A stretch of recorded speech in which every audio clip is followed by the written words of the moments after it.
C'est ici, rue de Belgrade, que près de 50 ans plus tôt, Jean-Luc Godard avait installé son studio Son-Image. Entre 1974 et 1977, lorsqu'il vivait dans la capitale des Alpes, il a tourné Numéro 2, un film documentaire dans lequel il se montre et parle de son cinéma. C'est une œuvre expérimentale dans laquelle il suit la vie d'une famille à travers plusieurs générations.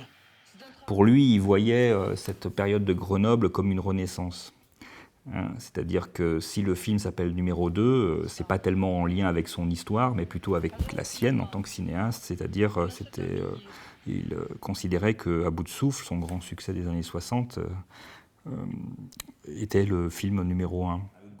À la Cinémathèque, quelques archives évoquent le passage de Godard à Grenoble, comme ce document assez rare, le scénario d'un épisode de 6x2, série qu'il a aussi réalisée ici. Ce qui est vraiment passionnant, c'est qu'on voit Godard est considéré un peu comme un génie du cinéma qui va poser des questions à un cinéaste amateur sur ce qu'il fait et comment il fait. Un cinéaste amateur parle de son désir et montre un peu comment il travaille et ne travaille pas ce désir. Enregistrer la nature, regarder un paysage et se mettre à son écoute.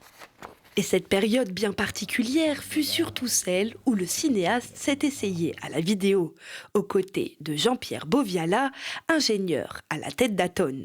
Ils ont élaboré ensemble une caméra 8-35, c'est-à-dire une caméra amateur, mais qui pouvait filmer sur un support adapté aux salles de cinéma.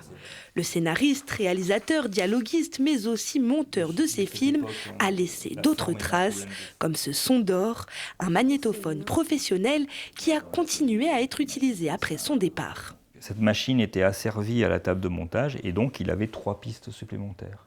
Puis ensuite, il a utilisé ces premières machines-là en audio numérique, donc il y avait 12 pistes ou 24 pistes sur de la bande. C'est intéressant parce que ce qu'il a développé, c'est un geste très particulier parce que le montage d'habitude, c'est couper et coller ensemble et monter ensemble.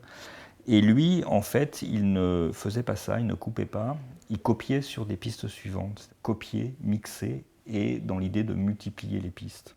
Si ces films étaient donc si différents, c'est aussi car Godard adoptait des manières de faire et des techniques bien à lui.